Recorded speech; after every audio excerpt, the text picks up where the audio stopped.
Hello student, start करते हैं fourth chapter of history. और इसमें हम ब्रिटिश कालीन हिस्ट्री आपके उसमें पढ़ रहे थे सिलेबस में। ब्रिटिश युग में ब्रिटिश जो शासन काल था, रूल था, उस टाइम भारत की सामाजिक आर्थिक स्थिति कैसी थी। उनमें से एक बड़ा पार्ट हमारे देश में उस टाइम ऐसे लोगों का था जो छोटे किसान थे या ट्राइबल्स थे, जंगली कबीलों में रहने वाले लोग थे, जंगल में रहने वाले लोग थे। उनका अंग्रेज़ों की पॉलिसी से क्या असर पड़ा उनके जीवन पर। देखो, जो ट्राइबल्स लोग होते हैं वो ऐसे होते हैं कि जो जीवन वो हजारों साल से जीते आ रहे हैं उनमें कोई बदलाव नहीं होता। मतलब सिविल सोसाइटी जैसी कोई भावनाएं वहाँ आई नहीं होती, एजुकेशन नहीं होता, कपड़ों पहनावा, जो उसकी उनका रहन सहन, घर, कल्चर, विवाह, शादियाँ, उनमें कोई बदलाव नहीं होता। Changes they are not affected by the extra changes in their societies. मतलब उनकी सोसाइटी में कोई बाहर का जो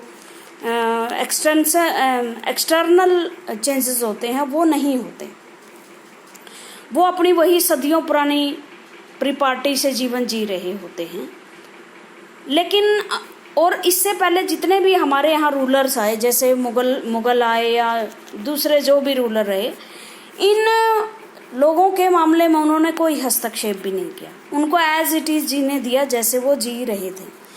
बट क्योंकि अंग्रेज़ों का काम यहाँ से संसाधनों का एक्सप्लॉइट करना था, वो ज़्यादा से ज़्यादा चीज़ें यहाँ से हासिल करना चाहते थे, तो उन्होंने क्या करना शुरू कर दिया, फॉरेस्ट को अपने कब्जे में लेना शुरू कर दिया। फॉरेस्ट में जो कोयल था, माइनिंग्स के द्वारा कोयल निकाला जाता, कोयला वगैरह निकाला जाता है, जो भी ऐसे चीज़ें जो ट्राइबल्स एरिया में मिलती हैं, कोयल है, लोहा है, नेचुरल गैस है, फॉरेस्ट है, जंगल हैं, उनके बारे में अंग्रेजी सरकार ने हस्तक्षेप करना शुरू कर दिया।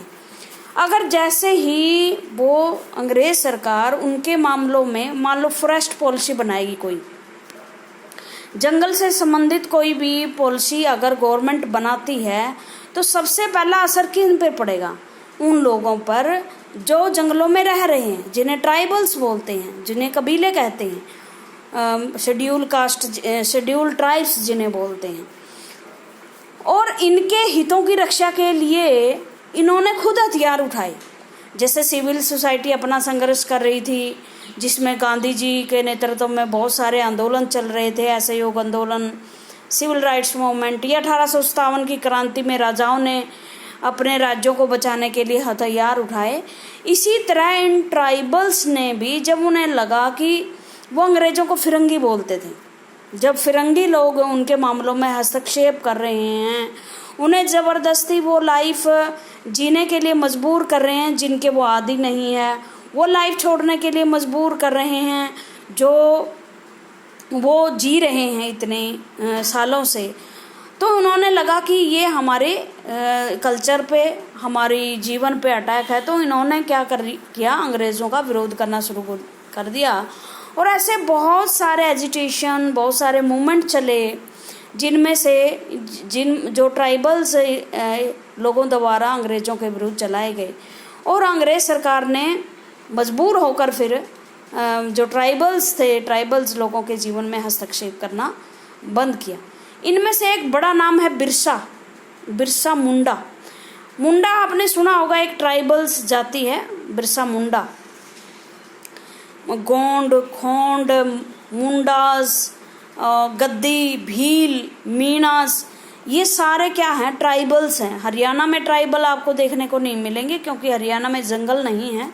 मध्य प्रदेश, राजस्थान, गुजरात, हिमाचल प्रदेश, उत्तराखंड और खासकर जो ये मध्य बेल्ट है आपकी, छत्तीसगढ़, झारखंड, बिहार, बंगाल, उड़ीसा, इनमें ट्राइबल्स लोग बहुत रहते हैं, अब भी बहुत रहते हैं। जैसे अंडमान निकोबार द्वीप समूह है, यहाँ हमारे यहाँ छोटे छोटे द्वीप हैं, वहाँ पर जोहरा नाम की एक ट्राइबल जाति रहती है। और यहाँ से आप जब गुजरते हैं, ये इन ट्राइबल्स का जो है एरिया आज भी शेड्यूल्ड है। मतलब वहाँ आप अपनी मर्जी से घूम फिर नहीं सकते, जा नहीं सकते। प्रशासन, मान लो आप घूमने भी गए हो और आपको इस पोर्ट से आपको यहाँ जाना है, तो सारी गाड़ियाँ यहाँ से एक बार ही निकाली जाएंगी और आपको चलते रहना पड़ेगा, साथ साथ में पुलिस आपके साथ चलेगी। और जब तक आप यहाँ नहीं पहुँचते आपकी गाड़ी रुके नहीं गई, चाहे आपकी गाड़ी में कुछ भी खराबी भी भले हो। मतलब इस तरह का ध्यान रखा जाता था, आज रखा जाता है, ताकि वो डिस्टर्ब ना हो, क्योंकि वो फिर हमले भी करते हैं, मार भी देते हैं। उन पर किसी देश का कानून, उन पर हमारे देश का कानून भी लागू नहीं होता। क्योंकि वो अपने आप को सिविल सोसाइटी का मेंबर अभी तक मान ही नहीं रहे। तो इस वजह से जब अंग्रेज़ों ने उनके मामलों में हस्तक्षेप करना शुरू कर दिया, तो उन्होंने भी अंग्रेज़ों को अपने एरिया से बाहर निकालने की कोशिश की। और इनमें एक बड़ा नाम मैंने बताया बिरसा मुंडा का है। इसके ऊपर फिल्म भी आई है, आप देख सकते हो उसको।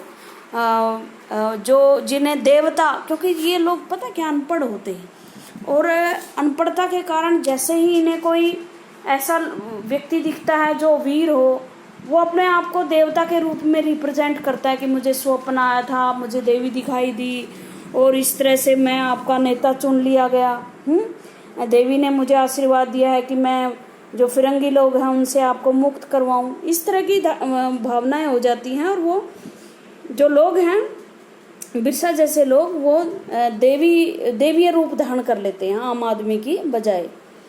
तो इसके बारे में पढ़ते हैं। इन 1895 में मैन नेम्ड बिरसा, 1895 की बात है, बिरसा नाम का एक व्यक्ति was scene roaming the forest and village of छोटा नागपुर। अब छोटा नागपुर आपको मैं दिखा देती हूँ। ये जो इलाका है जहाँ से आपका बिहार और आज का झारखंड, ठीक है, ये छोटा नागपुर, उड़ीसा, कुछ हिस्सा बंगाल का, वो छोटा नागपुर में आ जाता है। ये जो स्थान है छोटा नागपुर, भाई ज्योग्राफी में के स्टूडेंट भी बनोगे आप, ज्योग्राफी में भी पढ़ोगे।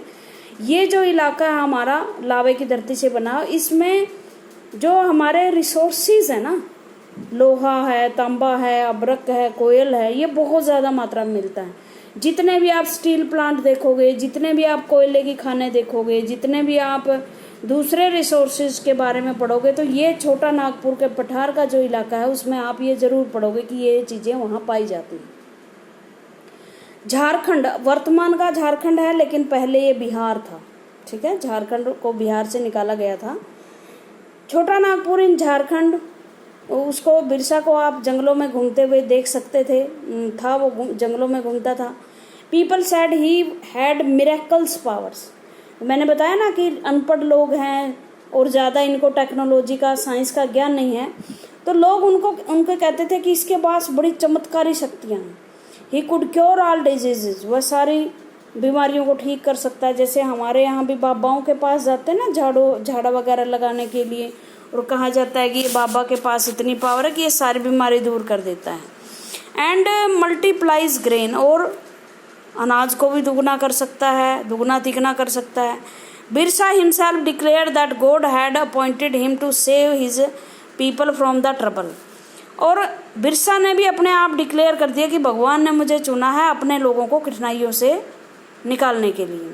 Free them from the slavery of dikus. दीकुज वो आउटसाइडर को बोलते थे, और इसमें आप स्पष्ट कर लो, दीकू कोई सिर्फ ये नहीं होते थे, अंग्रेज नहीं होते थे। दीकू वो सारे लोग थे, जैसे बड़े बड़े जमींदार, ठेकेदार, जो उनके फॉरेस्ट को हानि पहुंचाते थे। देखो एक जो देवता वगैरह की भावना है वो किस तरह से जुड़ी होती है वो भी समझ लो। जो ये लोग होते हैं ये वन देवी या वन देवता में विश्वास करते हैं, ठीक है। मान लो एक वृक्ष है यहाँ और वो उसकी पूजा करते हैं, ठीक है। ये लॉजिक नहीं लगाते कि हम पूजा क्यों करते हैं, बिना लॉजिक के काम करते हैं श्रद्धा से।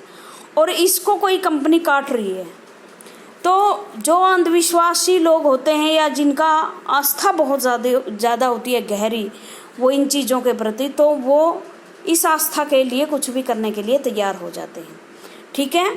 दीकूज का मतलब समझ गए, आउटसाइडर। और आउटसाइडर में सिर्फ और सिर्फ अंग्रेज नहीं है, आउटसाइडर में वो भी लोग हैं जैसे कंपनी के ठेकेदार हैं, जमींदार हैं, जो उनके फॉरेस्ट और भूमि पर कब्जा जमाना चाहते हैं। Soon thousands began following Birsa. अब बिरसा ने अपने आप को सेल्फ डिक्लेयर कर रखा था कि मैं तो भगवान का दूत हूँ, और फॉलोवर बन गए। जैसे हमारे देश में भी देखो, मैं किसी का कंपैरिजन नहीं कर रही, मैं सिर्फ एग्जांपल दे रही हूँ। जैसे डेरा सिरसा बाबा के बहुत सारे फॉलोवर्स थे, या रामदेव के फॉलोवर्स हैं, कृष्ण भगवान के फॉलोवर्स हैं। फॉलोवर्स मैंने उसका अनुसरण करने वाले, उसको मानने वाले। तो ऐसे बहुत सारे उसके हजारों फॉलोवर्स बन गए, चेले शिष्य बोलते हैं जैसे।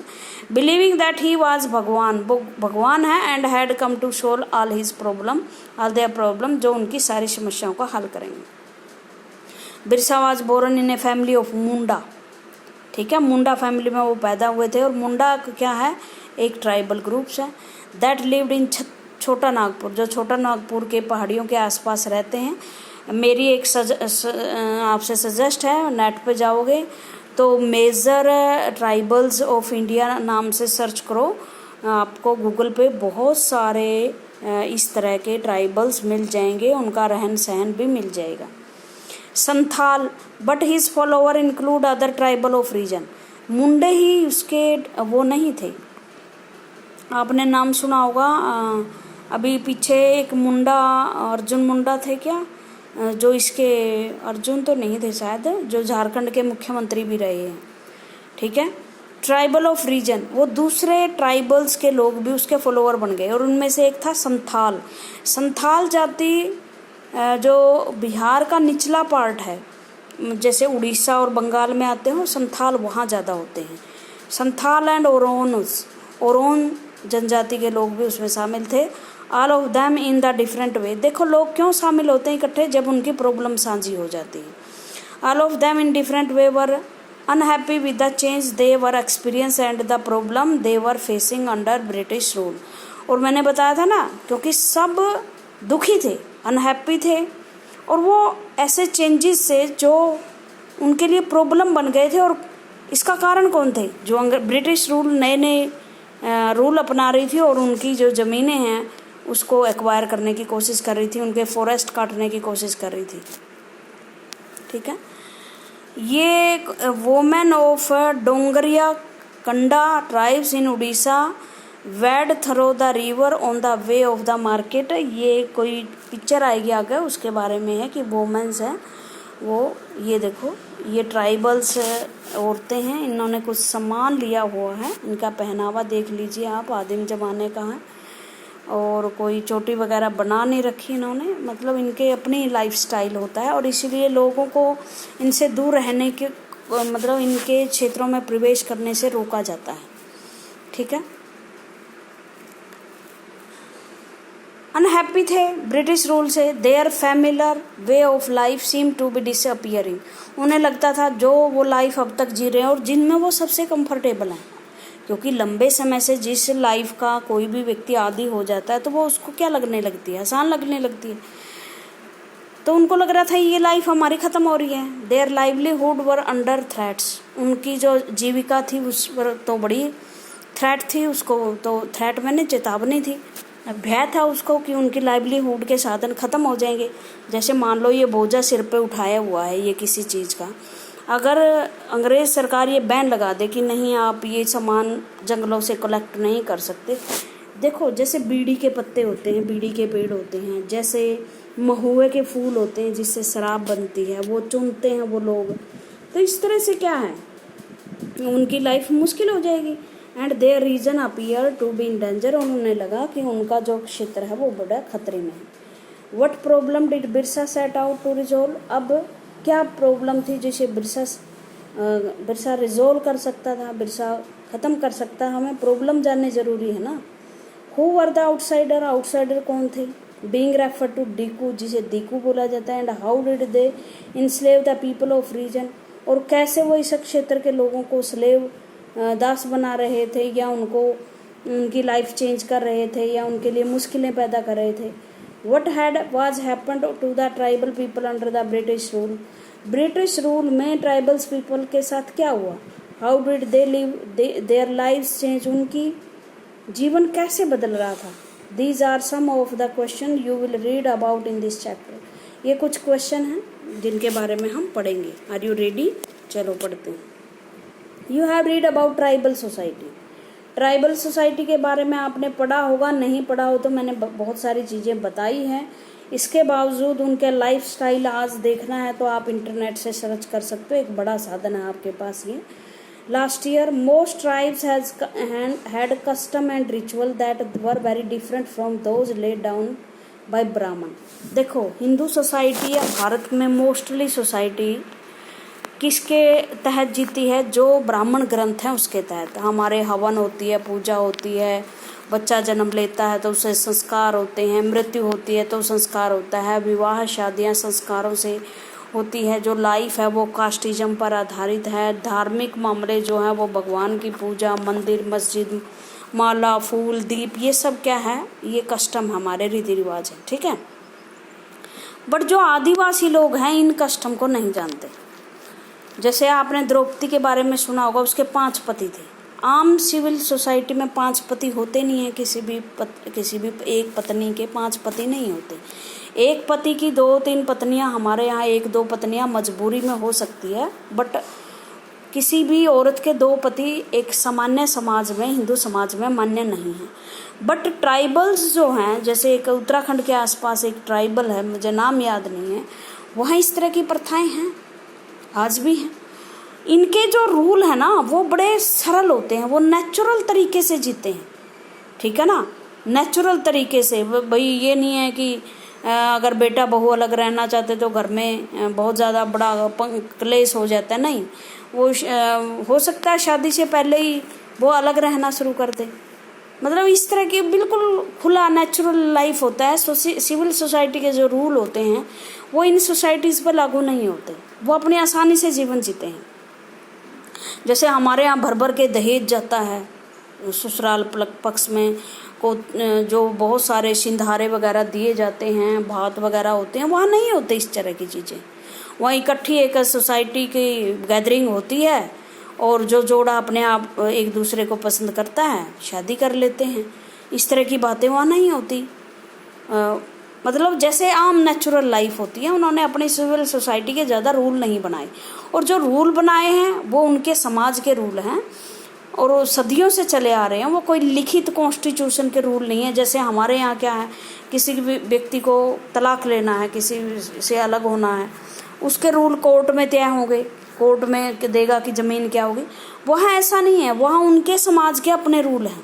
ट्राइबल्स पे हमारे देश का कानून लागू नहीं होता, उनके ट्रेडिशनल जो रूल हैं वो लागू होते हैं। ओके, तो इस तरह से उनके अपने रिचुअल्स होते हैं, अपने कस्टम होते हैं, रीति रिवाज हैं, they that were very different from those laid down by the Brahmans. जो हमारे समाज के रूल हैं, जो आम सिविल सोसाइटी, भारतीय सोसाइटी जिसमें जी रही है, उस तरह के रूल यहाँ नहीं होते। This society also does not have the sharp social division, और ना ही शार्प सोशल डिवीजन होते हैं। शार्प सोशल डिवीजन का मतलब ये क्या मतलब है? कास्टिज्म जैसे कि बहुत ज़्यादा ऊंची जातियां हैं, फिर उनसे नीचे हैं लोग हैं, फिर शूद्र हैं, सबसे नीचे ये जाति अछूत है, ये वो। वहाँ नहीं है ऐसा, इस तरह के सोशल डिफरेंसेस नहीं है। और ना ही अमीरी गरीबी है कि हमारे यहाँ एक बड़ा लैंडलॉर्ड है, 40-40 एकड़ ज़मीन है, या लाखपति करोड़ोंपति है। वहाँ इस सोसाइटी में सारे बराबर होते हैं, कोई ज़्यादा शार्प सोशल डिवीज़न नहीं होता। उनका सरपंच या मुखिया जो भी वो हेड चुनते हैं वो भी उन्हीं जैसा होता है। That were characteristics of the caste society. जैसे आम हिंदू सोसाइटी में कास्ट सिस्टम है, वहाँ ऐसा नहीं होता, वहाँ सब इक्वल है। देखो, यहाँ से तो इन सोसाइटी से कुछ सीखने की भी है कि बहुत अच्छा नेचुरल लाइफ वो जी रहे हैं। All those who belong to the same tribes, अगर किसी एक कबीले से ही सेम कबीले से हैं, thought of themselves as sharing common ties of kinship, और वो अपने आप को कॉमन मानते हैं, एक मुखिया के अंडर रहते हैं वो। However, this did not mean that there were no social and economic differences within tribes। और इस तरह से इसका मतलब ये नहीं है कि that this did not mean that there were no social and economic differences within tribes। लेकिन इसका मतलब ये भी नहीं है कि कुछ भी डिफरेंस नहीं है, थोड़ा बहुत डिफरेंसेस हो सकता है। How did tribals group live, ये रहते कैसे हैं। अब मैंने इनके बारे में बता दिया कि ये बहुत लंबे समय से एक ही लाइफस्टाइल में रह रहे हैं। ये कैसे रहते हैं, मान लो यहाँ एक छोटी सी बस्ती बसी हुई है, ये जंगल में ये ट्राइबल्स के झोंपड़ियाँ हैं। जोराब जाति तो पेड़ों पे भी रहती है, ठीक है, ऐसे भी लोग हैं। यहाँ जंगल हैं, ठीक है। इस झोंपड़ी वाले ने ये थोड़ा सा जंगल साफ किया, यहाँ कुछ दिन खेती करी, बाद में ये खेती, क्योंकि वो नेचुरल तरीके अपनाते हैं, आज की तरह बीज खाद का प्रयोग करते नहीं हैं, वो अपने ज़रूरतों का सामान पूरा करते हैं। और इस तरह से क्या है, वो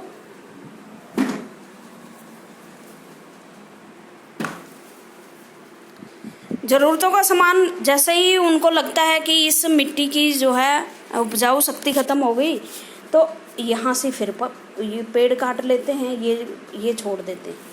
लेकिन ये पेड़ लगाते हैं वहाँ, इसे झूम कल्टीवेशन कहते हैं, झूम खेती। आज भी ये मेघालय, मणिपुर, त्रिपुरा जैसे राज्यों में है। और इसे मतलब आजकल फॉरेस्ट के कम होने का भी कारण माना जा रहा है, ठीक है। तो ये इस पे डिपेंड करते हैं। By the 19th century, tribal people in different part of India were involved in a variety of activities. बहुत सारी एक्टिविटीज़ में इन्वॉल्व हैं, जैसे जंगलों से लकड़ियाँ इकट्ठे करते हैं, वहाँ अपने पशु वगैरह चारण करते हैं, जो भी ये रखते हैं। Some of them, कुछ लोग तो जो झूम खेती करते हैं, झूम कल्टीवेशन करते हैं, उनमें say that is shifting cultivation, जिसे हम कहते हैं झूम खेती या शिफ्टिंग कल्टीवेशन। शिफ्टिंग मैंने एक खेत से दूसरे खेत में शिफ्ट होना, जब आपके पास आपकी ज़मीन जो है उपजाऊ ना रहे। This was done on small patches of land, छोटे छोटे टुकड़ों पर ये खेती की जाती है। मोस्टली इन फॉरेस्ट, जंगलों में ही ये खेती की जाती है। The cultivator cut the tree tops to the allow sunlight to reach the ground. जो कल्टीवेटर है, किसान है, वो जो ट्री है उसको टॉप से काट देता है ताकि सनलाइट आती रहे ग्राउंड पर। And burnt the vegetation on the land to clear its for cultivation, और नीचे की जो वनस्पति है उसको जला देता है। देखो, इसका एक बड़ा ये फ़ायदा होता था कि बहुत ज़्यादा मात्रा में पत्ते इकट्ठे नहीं होते थे, ये वनस्पति को जब फूंक देते थे।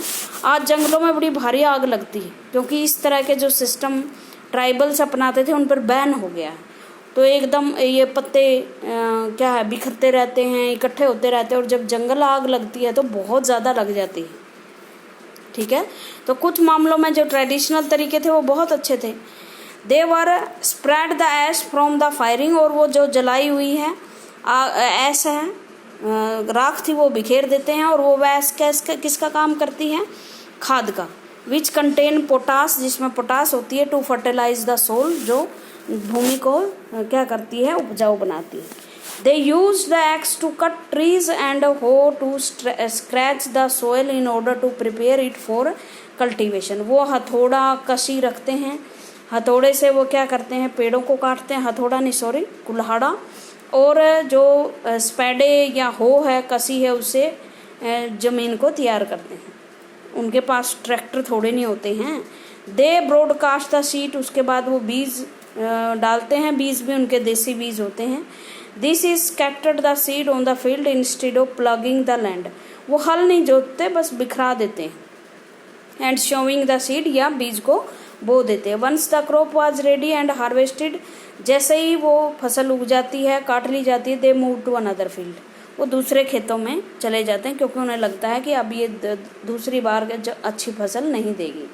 A field that had been cultivated once was left fallow for several years, और एक बार जब ज़मीन को छोड़ दिया जाता है उपजाऊ बनने के लिए, तो कई सालों तक उस पर खेती नहीं होती, उसे दोबारा उपजाऊपन लाने के लिए खाली छोड़ दिया जाता है।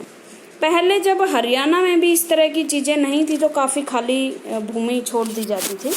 कुछ शब्द हैं, ये देख लेते हैं हम क्या है। Fallow means a field left uncultivated for a while so that the soil recover fertility. Fallow मैंने वो खेत जो अनकल्टिवेटेड, बिना कुछ उगाए छोड़ दिए जाते हैं, ताकि सोइल अपनी फर्टिलिटी दोबारा से रिकवर कर सके। साल एक पेड़ का है नाम है, और महुआ एक फ्लावर है जिसका मैंने आपको बताया था कि इसका यूज अल्कोहल बनाने के लिए होता है, नशा होता है महुआ में, ठीक है। उसके बाद जो है shifting cultivation cultivator were found in the hilly and the forest track of the north east and central India. ये याद रखना कि जो शिफ्टिंग कल्टीवेटर वो कहाँ कहाँ पाए जाते हैं। एक तो हिली एरिया में, और हिली एरिया आपका जो आप जाओगे असम बिहार बंगाल के कुछ पार्ट्स और मणिपुर मिजोरम त्रिपुरा ये जो है, और north eastern central India, north eastern में आप Bengal Bihar Jharkhand. The lives of those tribal people dependent on free movement within forest. और वो किस तरह से जीते थे, वो फ्री मूवमेंट करते थे, मतलब कहीं भी घूम फिर लो। मैंने बताया ना कि अब तक के जितने रूलर हुए थे ब्रिटिश काल से पहले, उन्होंने इनको कभी छेड़ा ही नहीं, इनके मामलों में हस्तक्षेप नहीं किया। On being able to use the land and forest for growing their crops, this is only way that could be practising shifting cultivation. और इस तरह से वो अपनी शिफ्ट कल्टीवेशन पर जीवित थे। आज के लिए इतना ही। Thank you very much.